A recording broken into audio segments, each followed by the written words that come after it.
Hello, welcome to my YouTube channel. आज का topic है steps of research. This is part 5 of research aptitude. इस video में हम जानेंगे रिसर्च के स्टेप्स के बारे में। बाद लिटरेचर रिव्यू क्या होता है, रिसर्च के डिजाइन और उसके टाइप्स, और डाटा कलेक्शन हम किस तरह से कर सकते हैं, क्या होता है, इसका एनालिसिस कैसे करना है, and most important what is research report और आपको इसको कैसे प्रेजेंट करना है, कैसे लिखना है। ये बहुत ही सिंपल वीडियो है, आपको बहुत आसानी से समझ में आ जाएगी। And this video is presented by me, Tanvi. So let's start this video. So there are 7 steps of research. बात पहले तो आपको पता होना चाहिए कि आपका रिसर्च आपको करनी किस चीज पे है, आपको प्रॉब्लम पता होनी चाहिए कि इस चीज पे करनी है। ये क्वेश्चन है आपके दिमाग में। वो पहले आप आइडेंटिफाई करेंगे, लिटरेचर को रिव्यू करेंगे, जाके हाइपोथेसिस अपनी खुद की क्रिएट करेंगे, रिसर्च डिजाइन पे फोकस करेंगे, डाटा कलेक्ट करेंगे, डाटा को एनालाइज करेंगे और फिर लास्ट में एक रिपोर्ट प्रेजेंट करेंगे। ये स्टेप्स देख के आपको समझ में आ गया होगा कि रिसर्च में करना क्या क्या है, ठीक है। लेकिन एग्जाम पॉइंट ऑफ व्यू से हमें थोड़ा सा और डिटेल में जाने की कोशिश करनी है। हम जल्दी जल्दी देख लेते हैं ये कि इसमें पढ़ना क्या है हमें। तो पहले है प्रॉब्लम को आइडेंटिफाई करना है। That means deciding what to research. White colour ले लेते हैं, जस्ट अ सेकेंड। डिसाइड करना है, डिसाइडिंग व्हाट टू रिसर्च। आपको रिसर्च क्या करनी है, तो दो चीजें समझनी है आपको। पहली तो ये है कि प्रॉब्लम को अच्छे से समझना है कि प्रॉब्लम क्या है, और पर उसको समझोगे कैसे। तो हम चलेंगे स्टेप 2 पे, इवेलुएट द लिटरेचर, जिसको बोलते हैं लिटरेचर रिव्यू। ठीक है, लिटरेचर रिव्यू।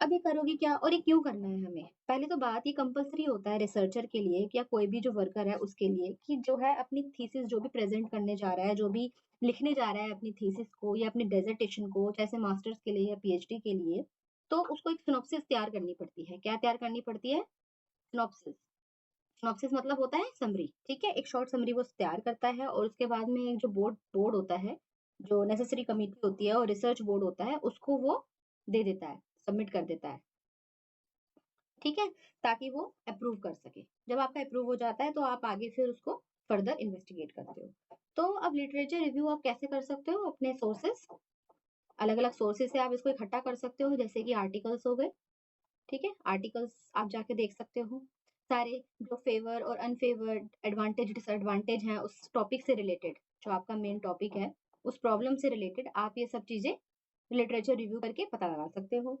अब आपको लिटरेचर रिव्यू करना क्यों है? क्यों? क्योंकि लिटरेचर रिव्यू करने से आपको क्लैरिटी मिलेगी। और क्या हो सकता है, आपकी जो रिसर्च मेथड्स है जो आप उसमें यूज करने वाले हो, जो हम आगे पढ़ेंगे, वो रिसर्च मेथड्स को आप अच्छे से इम्प्रूव कर पाओगे, अच्छे से आप अपनी रिसर्च के अंदर यूज कर पाओगे। तो रिसर्च मेथड्स, इसको आप अच्छे से इम्प्लीमेंट कर पाओगे, यूज कर पाओगे। तीसरा है नॉलेज आपकी ब्रॉड होगी, नॉलेज आपकी ब्रॉड होगी। फोर्थ,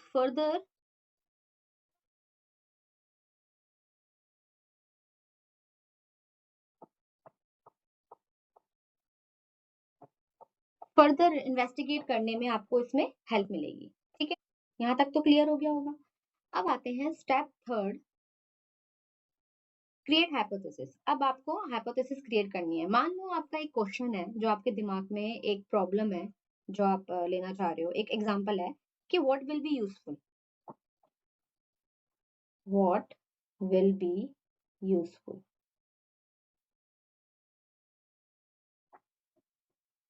टीचिंग ऑनलाइन और ऑफलाइन। आपके दिमाग में ये क्वेश्चन है, ये आपकी क्या है, एक प्रॉब्लम है। प्रॉब्लम मीन्स ये आपका टॉपिक है रिसर्च का, कि आपको इसी पे रिसर्च करनी है कि भाई क्या, ये एग्जांपल ले रही हूँ मैं जस्ट, ठीक है, कि टीचिंग जो है ऑनलाइन पढ़ना ज्यादा फायदेमंद है या ऑफलाइन। तो आपका क्या राय है? सबकी अपनी अपनी अलग अलग राय होगी, है ना। तो ये आपने पहले प्रॉब्लम बना ली। अब क्या करोगे, इस प्रॉब्लम से रिलेटेड आप लिटरेचर रिव्यू करोगे, लिटरेचर रिव्यू करोगे, ठीक है। जाके देखोगे आर्टिकल्स में क्या छपा है इसके बारे में, ऑनलाइन और ऑफलाइन के बारे में। कोविड में क्या हुआ था, हमने ऑनलाइन टीचिंग करी थी, है ना, पढ़ाया था, पढ़ा था, ऑनलाइन किया था सब कुछ, ऑफलाइन से हटके। तो ये वो नया एक्सपीरियंस था टीचर्स के लिए भी और स्टूडेंट्स के लिए भी। तो जाके पहले आप लिटरेचर रिव्यू करोगे। लिटरेचर रिव्यू से आपको क्लैरिटी हो जाएगी कि हाँ हाँ ठीक है, इसके ये एडवांटेजेस हैं, इसके ये क्रिटिसिज्म हैं, ठीक है। उसके बाद में आप खुद की अपनी एक हाइपोथेसिस दोगे। अपनी आपने दिया सजेशन एक, अपना खुद का सजेशन क्या दोगे कि teaching online would be better, कि ऑनलाइन पढ़ाना जो है वो बेटर रहेगा। ये आपकी हाइपोथेसिस फॉर्म हो गई। फिर क्या होगा? तो ये आपने क्या किया कि हाइपोथेसिस आपने फॉर्म कर ली। इससे क्या होगा, ये जो हाइपोथेसिस है ये फॉर्म करना क्यों जरूरी है, why it is important, why it is important, because it acts as a bridge. ये जो सजेशन है आपका, ये आपका जो आप थ्योरी है और प्रैक्टिकल है ना, उसके बीच में ब्रिज का काम करता है, उसके बीच में ब्रिज का काम करता है। एक रिसर्च को डायरेक्शन देगा, क्या देगा? Gives direction to your research. आपकी रिसर्च को डायरेक्शन देगा। और क्या होगा? इससे क्या होगा? विदाउट इट, अगर आप हाइपोथेसिस फॉर्म नहीं करोगे, इसके बिना क्या होगा, आपकी जो रिसर्च है वो क्या हो जाएगी? वो एमलेस हो सकती है, ठीक है, अनफोकस्ड हो सकती है। रिसर्चर भी और रिसर्च भी दोनों हैं जो क्या हो जाएंगे? भटक जाएंगे, अपने ट्रैक से भटक जाएंगे। So it keeps researcher on track, ये ट्रैक पे रखती है। हाइपोथेसिस जो है हमने बनाई कि teaching online would be better, ये सजेशन दिया, क्योंकि ऑनलाइन टीचिंग में स्टूडेंट टीचर दोनों क्या होते हैं? रिलैक्स्ड होते हैं, ठीक है, जब मर्जी वीडियो पॉज कर सकते हैं, बैक करके देख सकते हैं, रिकॉर्ड करके रख सकते हैं, रिकॉर्डेड वीडियो देख सकते हैं, हमें कहीं जाना नहीं पड़ता। तो इसलिए आपने ये सब जो लिटरेचर रिव्यू किया था वो सब देख के आपने अपनी सजेशन जो है ये दे दी। इसको बोलेंगे क्रिएटिंग हाइपोथेसिस, ठीक है, मैंने मीनिंग समझा दिया। नेक्स्ट आता है रिसर्च को डिजाइन करना। अब जब आपने हाइपोथेसिस फॉर्म कर ली कि ठीक है, तो मेरी हाइपोथेसिस ये है कि ऐसा होना चाहिए, ये है, ठीक है, अब आप क्या करोगे? इसके अकॉर्डिंग प्लान बनाओगे। सो 3 स्टेप्स है इसमें। रिसर्च डिजाइन आप कैसे करोगे? पहले प्लान करोगे। अब प्लान क्या करना है? प्लान का मतलब है यहाँ पे आपको अपनी जो प्रॉब्लम है, जो हर तरह से जो है, जो आपने जो भी पढ़ा है पीछे, उस पे आप एक ओवरव्यू लोगे। ओवरव्यू, ओवरव्यू लोगे, ओवरऑल स्कीम बनाओगे कि उसमें क्या क्या करना है हमें, व्हाट टू डू, ठीक है, व्हाट टू डू, क्या क्या करना है। स्ट्रक्चर बनाओगे, थोड़ा और डिटेल में जाओगे, थोड़ा सा और डिटेल में जाओगे, थोड़ा और स्पेसिफिक हो जाओगे, थोड़ा स्पेसिफिक हो गए कि how to do, how to do, कि कैसे बनाना है स्ट्रक्चर, क्या क्या करना है इसमें। स्ट्रेटेजी ऑफ इन्वेस्टिगेशन, इसमें क्या है? इसमें आप बिल्कुल ही और मोर स्पेसिफिक, अब और स्पेसिफिक हो जाओगे, जिसमें कि we will collect all the data, we will collect all the data, सारा डाटा आप इसमें कलेक्ट करोगे और स्पेसिफिक हो जाओगे ना, ठीक है। एंड डाटा को क्या करोगे? कलेक्ट करोगे, एनालाइज करोगे, और क्या करोगे? इन्वेस्टिगेट करोगे, इंटरप्रेट करोगे, ताकि आप अपने ऑब्जेक्टिव्स तक पहुंच सको। आपको यहाँ ऑब्जेक्टिव्स जो है आपके उस प्रॉब्लम से रिलेटेड आपको पूरे करने हैं ना, आपका जो क्वेश्चन है दिमाग में, आपको उसका सॉल्यूशन देना है, ठीक है। तो आप अपने ऑब्जेक्टिव्स तक पहुंच सको, इसलिए आपको ये सब स्टेप्स इसमें करने। रिसर्च डिजाइन एक तरह का क्या है? एक तरह का ब्लूप्रिंट है। देखो मैं येलो कलर से लिख देती हूँ यहाँ पे, ब्लूप्रिंट फॉर अ, थोड़ा सा मैं इरेज करके आप उसको फिर से मैं ठीक से लिख देती हूँ, यहाँ पे कचरा हो गया, यहाँ लिख दो, ठीक है, किसी जगह पे लिख देता है, ओके। ये तो आपने नोट कर ही लिया होगा, थोड़ा बैक करके देख लेना, ऐसा कुछ नहीं है इसमें।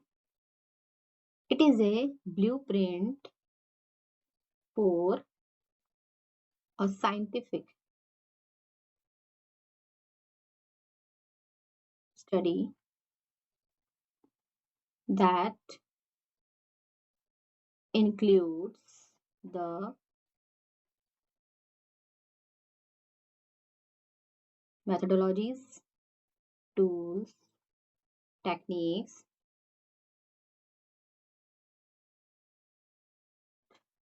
to conduct the research। ठीक है, तो रिसर्च डिजाइन क्या है? ये एक तरह का ब्लूप्रिंट है। आपने ब्लूप्रिंट तैयार करा है, प्लान करना है, स्ट्रक्चर बनाना है, और उसमें क्या क्या इन्वेस्टिगेट करने के लिए क्या क्या आपको स्ट्रेटेजी बनानी है, तो एक तरह का ब्लूप्रिंट तैयार हो गया एक साइंटिफिक स्टडी के लिए। तो एक और पॉइंट यहाँ पे लिख लीजिए, it is a strategy for answering research questions using empirical data, ठीक है। एम्पिरिकल डाटा यूज करके आप अपने रिसर्च के जो क्वेश्चंस है उसका सवाल उसका आंसर ढूंढते हो, ठीक है। इस तरह की ये स्ट्रेटेजी बनाते हो ताकि आपको सवालों का जवाब मिल सके एम्पेरिकल डाटा यूज करके। एम्पेरिकल का मतलब क्या होता है? Experience based, direct experience based. जो भी आप डाटा कलेक्ट करोगे वो आपका उससे आपको डायरेक्ट एक्सपीरियंस मिलेगा ना, ठीक है। एम्पेरिकल एक साइंटिफिक अप्रोच है ये। ओके, तो रिसर्च डिजाइन क्या क्या इंक्लूड करता है, इसमें क्या क्या होता है? एक स्टडी टाइप होती है, सब टाइप होती है, रिसर्च प्रॉब्लम होती है, हाइपोथेसिस बनाते हो, इंडिपेंडेंट डिपेंडेंट वेरिएबल्स होते हैं इसमें, एक्सपेरिमेंटल डिजाइन होता है, डाटा कलेक्शन मेथड्स होते हैं इसमें, स्टैटिस्टिकल एनालिसिस प्लान इसमें इंक्लूड होता है, सैम्पलिंग मेथड्स आप इसमें यूज करते हो। तो रिसर्च डिजाइन जो है रिसर्चर्स को कैसे हेल्प करेगा? आइडेंटिफाई करने में और एड्रेस करने में प्रॉब्लम्स को दैट में arise during the research and the analysis process, answer research questions, integrate the different components of the study in a coherent and logical way and conduct the high quality research. Okay, तो कितने तरह के जो है research design होते हैं अब ये भी देख लेते हैं। भूल जाना सिर्फ डाटा कलेक्शन को, अभी आपका रिसर्च डिजाइन ही चल रहा है। रिसर्च डिजाइन के टाइप्स देख लेते हैं, कितने टाइप्स के रिसर्च डिजाइन होती हैं, किस किस तरह से जो है आप अपना जो है डाटा जो है कलेक्ट कर सकते हो, ठीक है। तो फर्स्ट है आपका डिस्क्रिप्टिव,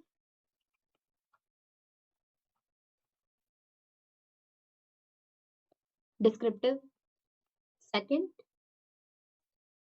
कोरिलेशनल, थर्ड एक्सपेरिमेंटल,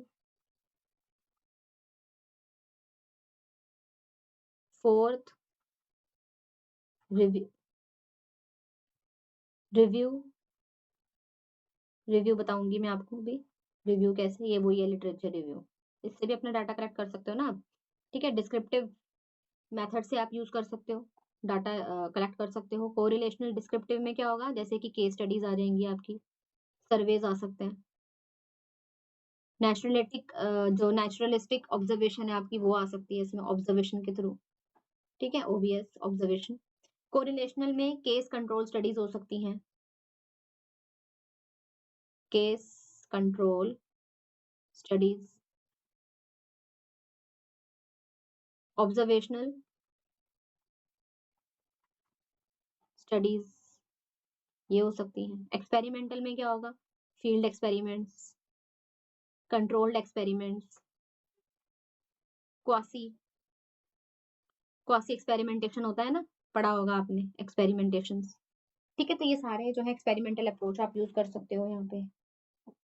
इसमें क्या होता है ना, क्वासी के अंदर वो होता है कि फेक एनवायरनमेंट जो है वो क्रिएट किया जाता है लैब के अंदर, ऐसा लगेगा जैसे सच में रियल में कुछ हो रहा है रियल में, लेकिन वो होता सब कुछ फेक है, बनाया जाता है, ओके ना। रिव्यू लिटरेचर, लिटरेचर को रिव्यू करके सिस्टमेटिक रिव्यूज यूज करके ये होता है। Fifth explanatory, using ideas and thoughts to explore the theories in more depth, using ideas and thoughts to explore theories in depth। थोड़े से और है जिनका मैं नाम लिख देती हूँ, जैसे कि आपकी होगी ग्राउंडेड थ्योरी,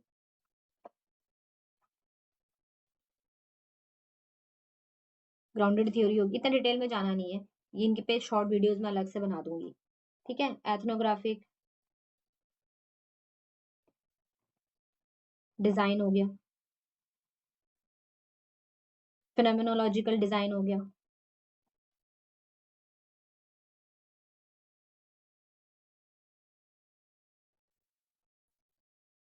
डाटा हमें इस तरह से कलेक्ट करना है जिसमें आपका मिनिमम एक्सपेंडिचर हो,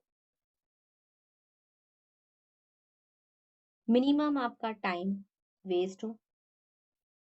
टाइम वेस्ट क्या होगा, मतलब आपको अपने टाइम की भी तो वैल्यू है, आप अपनी जेब से थोड़ी पैसा लगाओगे, ठीक है। आपका टाइम भी तो इतना कीमती है, तो आपको टाइम का भी ध्यान रखना है, पैसे का भी ध्यान रखना है, इस तरह से आपको डाटा कलेक्ट करना है। अब डाटा कलेक्ट कैसे करें, हाउ, किस तरह से करना है, तो बहुत सारे तरीके हैं। बाय ऑब्जर्वेशन, ऑब्जर्व करके भी आप डाटा कलेक्ट कर सकते हो। और कैसे कर सकते हो? इंटरव्यू लेके, पर्सनल इंटरव्यू ले सकते हो आप। इंटरव्यू भी बहुत तरीके से ले सकते हो, पर्सनल ले सकते हो, है ना? और टेलीफोनिक ले सकते हो, टेलीफोनिक इंटरव्यू भी ले सकते हो। और किस तरह से ले सकते हो? इंटरनेट से भी, इंटरनेट के थ्रू भी ले सकते हो। तो ये हो गया इंटरव्यू लेके। तीसरा आपका आ गया शेड्यूल से, अचीवमेंट टेस्ट से। अचीवमेंट टेस्ट, अचीवमेंट टेस्ट ये एजुकेशन में बहुत यूज होता है ना? इसके थ्रू भी आप डाटा कलेक्ट कर सकते हो। सर्वेज से, केस स्टडी, जो मैंने आपको पीछे बताया वो सारा जो था एक्सपेरिमेंटेशन से।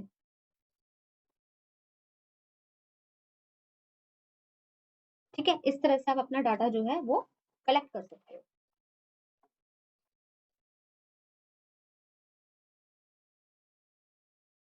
स्टेप सिक्स, स्टेप सिक्स है आपका कि डाटा को अब एनालाइज करना है। एनालाइज भी तो करना है। क्या करोगे? डाटा को पहले आप ऑर्गेनाइज करोगे। डाटा को क्या करोगे? पहले ऑर्गेनाइज करोगे। फिर उसके बाद में आपको डाटा को एनालाइज भी करना है। अब ऑर्गेनाइज कैसे करोगे? हाउ? तो आप क्या करोगे? डाटा को आप कैटेगराइज करोगे, समराइज करोगे।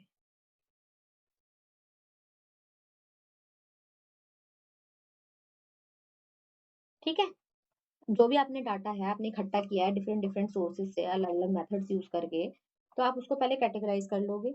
उसके बाद में आप क्या करोगे? छटाई करोगे डाटा की, उसको थोड़ा सा रिड्यूस कर दोगे, रिड्यूस करोगे। ठीक है, ताकि क्या होगा?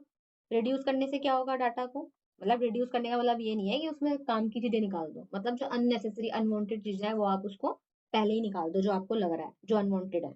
उसके बाद में ताकि क्या होगा उसके रिड्यूस करने से, ताकि जो आपकी फाइंडिंग्स हैं, फाइंडिंग्स जो आपने जो भी खोज करी है, जो भी आपने उस टॉपिक से रिलेटेड जो भी डाटा इकट्ठा किया है, उसको आप आइडेंटिफाई कर पाओ इजीली,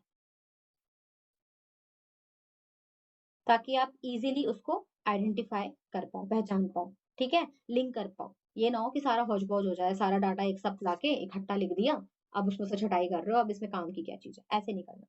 ठीक है, और फिर उसके बाद में क्या करोगे? जब ऑर्गेनाइज कर लोगे एक तरीके से, तो उसको एनालाइज करो फिर। अब एनालाइज कैसे करोगे? एनालाइज था ये, उसको फिर एनालाइज करो। ये क्या लिख दिया? एनालाइज, एनालाइज करोगे। ठीक है, एनालाइज कैसे करोगे? फिर जो छटाई करी है उसमें से भी और छटाई कर दो, उसमें से भी अननेसेसरी या अनवांटेड जो डाटा है उसको क्या कर दो? एलिमिनेट कर दो। ठीक है, जो नॉइज है उसमें, मतलब वही जो अननेसेसरी आइटम्स है, जो इन्फॉर्मेशन है, अननेसेसरी इन्फॉर्मेशन है, उसको अपने डाटा से रिमूव कर दो। ठीक है, so that we can draw right conclusion, ताकि हम अपने राइट कंक्लूजन निकाल सकें। In this we can throw out the bias influences, जो भी आपके बायस इन्फ्लुएंसेस होंगे आप उसको आप बाहर निकाल के फेंक सकते हो with the help of professional statistician और सॉफ्टवेयर की मदद से। ठीक है, तो इसमें तीन चीजें इंक्लूड होंगी ना, मैं आपको बता दूंगी बाद में। कोडिंग होगी, एडिटिंग होगी, और टेबुलेशन से। ठीक है, डाटा को आप इस तरह से कौन कौन सी टेक्निक से आप एनालाइज कर सकते हो? एक तो होगा क्वालिटेटिव तरीके से, पर एक होगा दूसरा, पता ही है आपको, क्वांटिटेटिव तरीके से। क्यों हम डाटा कैसे एनालाइज करेंगे क्वालिटेटिव वाइज? हम करेंगे उसमें कंटेंट एनालिसिस और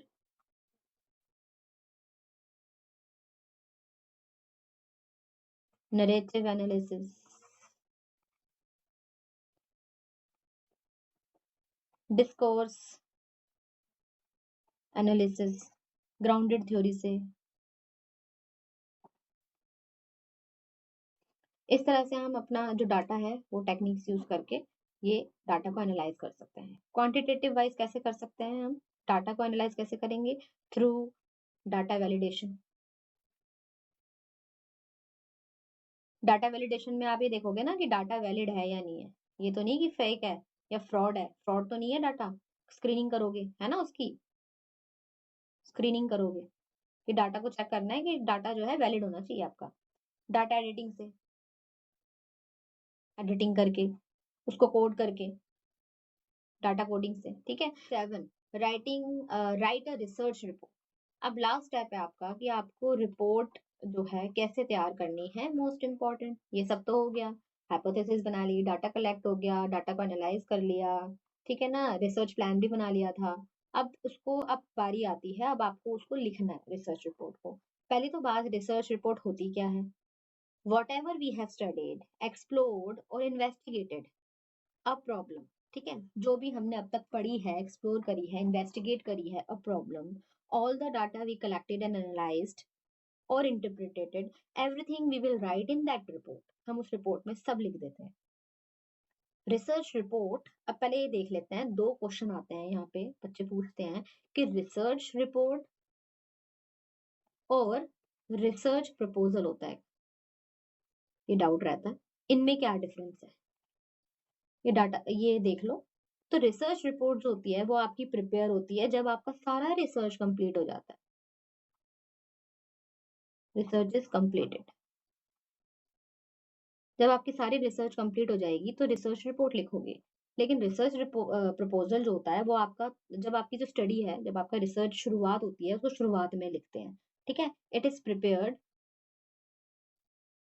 before a study begins, okay. इसमें रिसर्चर जो है वो सारी चीजें लिखेगा जो भी उसने अब तक स्टडी करी है।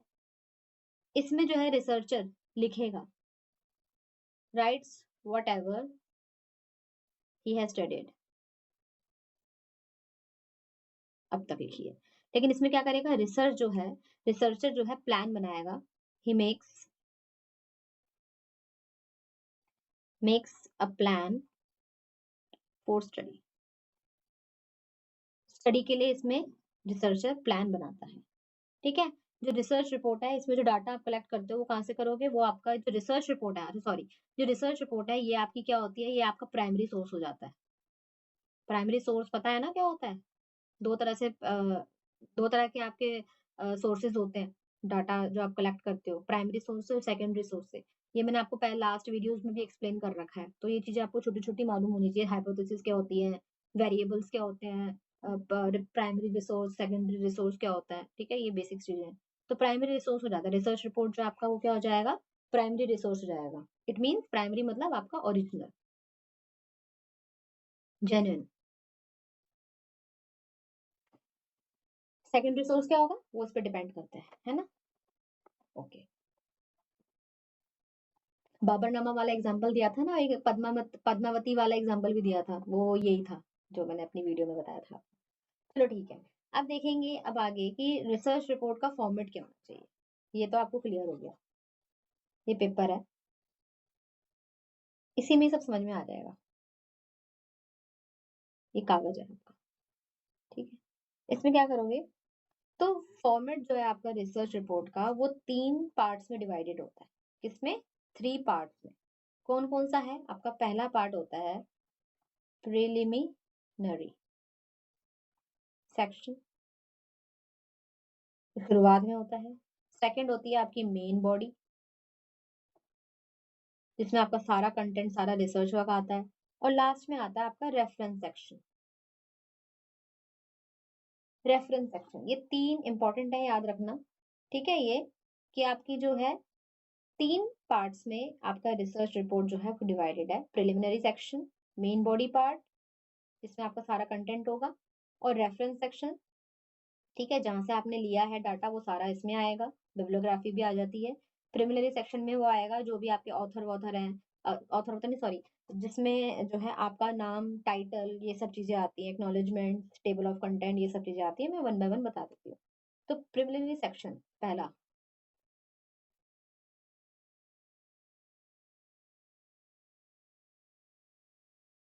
टाइटल पेज, टाइटल पेज होता है, ठीक है। टाइटल पेज के अंदर क्या क्या आता है, आपका रिपोर्ट का टाइटल, टाइटल रहेगा उसमें।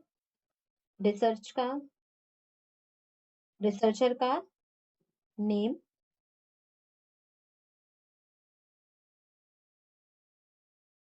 गाइड, इंस्टीट्यूशन का नाम,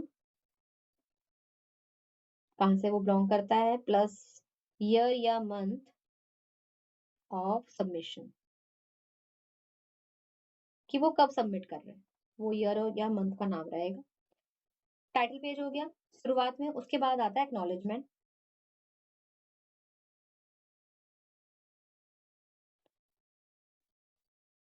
एक्नॉलेजमेंट क्या होता है?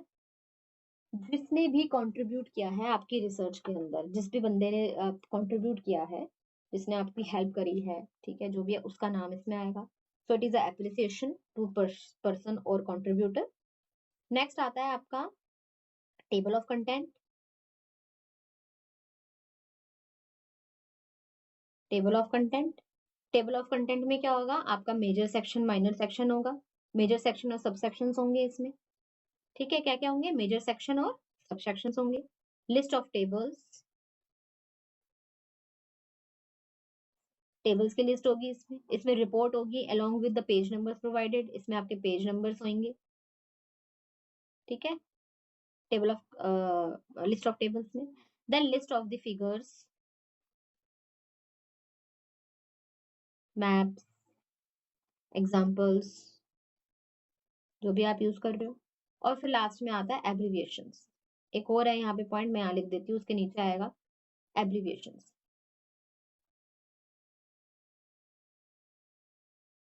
एब्रीविएशन तो पता ही है ना क्या होता है, जैसे एमए, मास्टर ऑफ आर्ट्स, ठीक है ना, इस तरह से पीएम, प्राइम मिनिस्टर। तो ये एब्रीविएशंस होती हैं, ठीक है, वो सब इसमें आ जाएंगी। नेक्स्ट आता है आपका मेन बॉडी रिपोर्ट, भी आपने सिलेक्ट किया। तो सबसे पहले शुरुआत में क्या होता है, सबसे पहले ब्रीफ इंट्रोडक्शन होता है।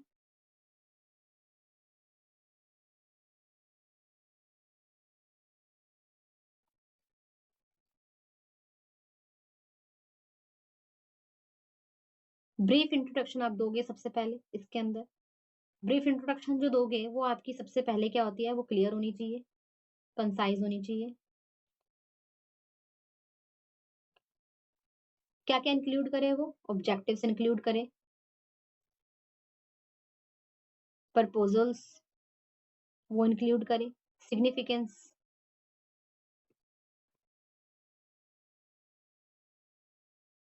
सिग्निफिकेंस ऑफ अ प्रॉब्लम, उसकी जो आपकी प्रॉब्लम है, जो टाइटल है, उसकी क्या इंपॉर्टेंस है, वो सब वो इंक्लूड करे इन नटशेल। ये सारा क्या होना चाहिए, ब्रीफ होना चाहिए, नटशेल में होना चाहिए, ठीक है। फिर आता है आपका literature review. Literature review, next आता है डिजाइन ऑफ अ बॉडी। अब बॉडी का डिजाइन कैसा होना चाहिए, लिटरेचर रिव्यू हो गया, ब्रीफ इंट्रोडक्शन हो गया। कि डिजाइन ऑफ द बॉडी में क्या होगा, कि what kind of methods used in study, जैसे कि एग्जांपल, जैसे कि पॉपुलेशन हो गया, सैंपल साइज कितना होगा जो आपने यूज किया है, सैम्पलिंग, सैम्पलिंग पे भी एक अलग से वीडियो बनी हुई है। टेक्निक्स क्या होंगी, and tools used in study. तो जो भी आपकी इन शॉर्ट रिसर्च मेथोडोलॉजी है, वो सारी इसमें आ जाएगी। आरएम, आरएम रिसर्च मेथोडोलॉजीज जो है, इसमें किस तरह की आप यूज करोगे वो आपका रिसर्च बॉडी में आ जाता है, ठीक है। फिर क्या है और, नेक्स्ट कलेक्शन। डाटा कलेक्टेड, जो आपने डाटा कलेक्ट किया है वो सब भी इसमें लिखना है, अलग अलग सोर्सेज से जो लिया है, by using methods and instruments. It should be valid and reliable, valid and reliable होना चाहिए। दोनों में बताया था ना मैंने क्या डिफरेंस है, वीडियो सुन लेना जाके। वैलिड होना चाहिए, ट्रू एक्यूरेट होना चाहिए, रिलायबल होना चाहिए, भरोसेमंद होना चाहिए डाटा जो आप ले रहे हो। डाटा का एनालिसिस करोगे, वो सब इंटरप्रिटेशन जो है, जो डाटा की एनालिसिस और इंटरप्रिटेशन,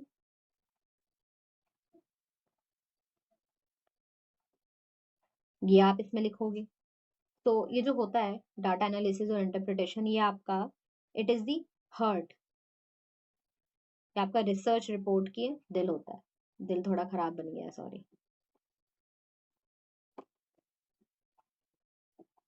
दिल ही खराब है मेरा। ये आपका रिसर्च रिपोर्ट का दिल होता है। ठीक है। It is the research, it is the heart of your research report. Data को टेबल्स में, जो भी आपने डाटा कलेक्ट किया है उसको आप टेबल्स में, फिगर्स में, इसमें along with the text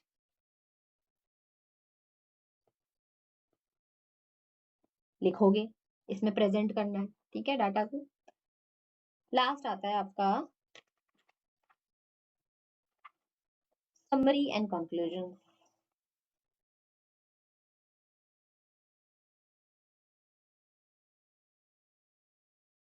summary और कंक्लूजन्स क्या निकले हैं आपके? This will tell whatever hypothesis is accepted और नॉट। ये जो आपका कंक्लूजन निकलता है, जो आपने हाइपोथेसिस फॉर्म करी थी, ये लास्ट में जो आप जो भी डाटा कलेक्ट करोगे, जो आप एनालाइज करोगे, तो उसमें लास्ट में कंक्लूजन निकल के आएगा, जो कि बताएगा कि आपकी हाइपोथेसिस जो है वो एक्सेप्ट होगी या नहीं होगी, एक्सेप्ट हो रही है या रिजेक्ट हो रही है। क्वेश्चन था ना कि टीचिंग ऑनलाइन, आपने हाइपोथेसिस दी थी कि teaching online would be better, है ना? तो ये लास्ट में कंक्लूजन है सब, जब आप रिसर्च करोगे तो लास्ट में एक रिजल्ट निकल के आएगा कि टीचिंग ऑनलाइन वो रिजेक्ट हो रही है, एक्सेप्ट हो रही है, कि हाँ ऑनलाइन अच्छी रहती है या गलत रहती है। ठीक है, तो वो हो गया आपका कंक्लूजन। फिर आता है थर्ड पॉइंट में आपके दो चीजें आएंगी, बिब्लियोग्राफी। अरे व्हाइट कलर लेना था, बताया, बिब्लियोग्राफी होती है। ठीक है, ये एज अ रेफरेंस लेंगे हम। It is a record of those sources और data that have been used for the study. ठीक है, ये एक तरह का रिकॉर्ड होता है जो आप इधर उधर से लेते हो। ठीक है, जो भी काम है, वर्क है, उसको रेफरेंस पेज पर आप अल्फाबेटिकली दिखाओगे, है ना? तो फॉर एग्जाम्पल, इसका एग्जाम्पल ले लेते हैं।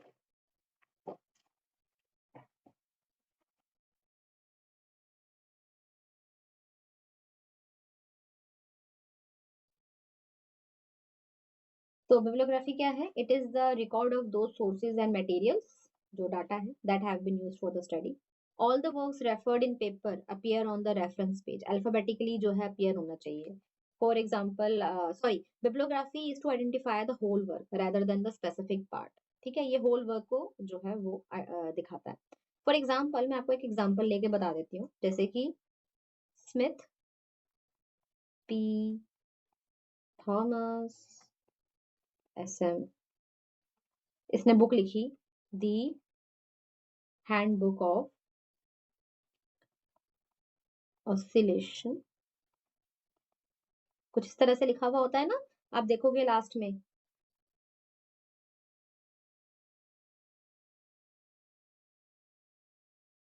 उसका ईयर लिखा होता है, उसने कब पब्लिश करी, पेज नंबर लिखा होता है।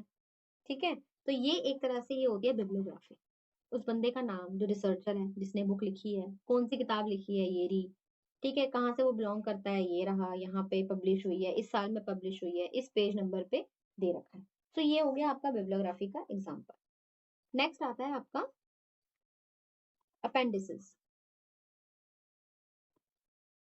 अपेंडिसेस, अपेंडिक्स वो बॉडी वाला अपेंडिक्स नहीं, वो तो यूजलेस पार्ट होता है। ये अपेंडिसेस अलग होता है, ये होता है कीवर्ड्स। कीवर्ड्स कैसे? It enables the author as well as readers to go through the background of the topics। अलग अलग वर्ड्स लिखे होते हैं अल्फाबेटिकली। ठीक है, अलग अलग ABC ऐसे करके अल्फाबेटिकली अलग अलग जो है कीवर्ड, छोटे छोटे वर्ड्स लिखे होते हैं। तो आप जाके पीछे जाके देख सकते हो, उस वर्ड से रिलेटेड आप वो जो है वो टॉपिक ढूंढ सकते हो। उसके आगे उसका क्या लिखेगा, उसके आगे जो है पेज नंबर्स लिखे होते हैं कि इस पेज पे जो है वो वर्ड मिलेगा। ठीक है ना? जैसे कि मान लो एग्जाम 500 पन्नों की 500 पेजेस हैं एक किताब में। ठीक है, तो लास्ट पेज, अब हमें क्या पता, कोई वर्ड है मान लो कैट, अब हमें क्या पता कैट कहाँ, हम ढूंढने थोड़ी बैठेंगे 500 पन्नों को पलट पलट के। तो लास्ट में अपेंडिसेस में लिखा होगा कैट, पेज नंबर 5, इस पेज नंबर 15, ठीक है। तो पेज नंबर 15 पे इसका मतलब वो वर्ड दे रखा है, ठीक है। और आगे भी लिखा होगा कि कैट अगर बार बार यूज हुआ तो पेज नंबर आगे 15, 18, 25 ऐसे वो वर्ड जो है लिखा होता है कि कहाँ कहाँ वो वर्ड यूज हुआ है। तो उस पेज पे जाके हम पर्टिकुलर पेज पे जाके उस वर्ड को ढूंढ सकते हैं टेक्स्ट के अंदर। ये हो गया आपके कीवर्ड्स, ठीक है। तो यहाँ तक आपको समझ में आ गया होगा, ठीक है ना। रेफरेंस सेक्शन क्या होगा? So what is the importance of the research report, क्यों इंपॉर्टेंट है? It is incomplete until it is been written और प्रेजेंटेड, ठीक है। और it is the integral part of the research process. It is a tangible part that can be touched or seen. It helps in the skill development. आपके skill development के लिए भी important है, आपको लिखने का तरीका आएगा। And it helps in professional to grow further. आपको आगे अगर आप जॉब के लिए जाते हो, आप अप्लाई करते हो या प्रमोशन के लिए, तो उसमें भी ये आपको हेल्प करता है प्रोफेशनल वाइज भी, ठीक है। तो ये आज का टॉपिक था, आज का टॉपिक था आपका स्टेप्स ऑफ द रिसर्च। तो यहाँ पे हम वीडियो को एंड करते हैं। नेक्स्ट वीडियो में हम आपको जल्दी मिलेंगे। Thank you. Thanks for watching this video. Bye bye.